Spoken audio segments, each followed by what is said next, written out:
কলিজা ছিঁড়ে যায় রে, কি করলাম জীবনে নবীর জন্য, কিছুই করতে পারিনি রে।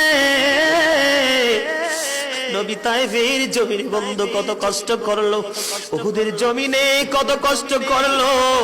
সাহাবীরা ধন্য হয়ে গেছে রে আমার প্রাণের নবীকে দেখে।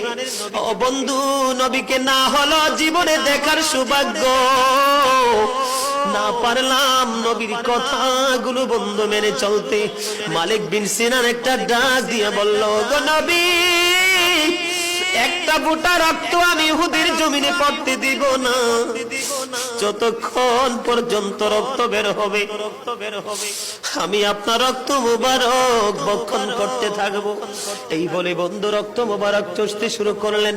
রক্ত মুবারক চুষতে চুষতে শেষ রক্তের ফোঁটা যখন চুষা হলো রে, আমার নবী গোটা পৃথিবীকে একটা ডাক দিয়ে বলল, রে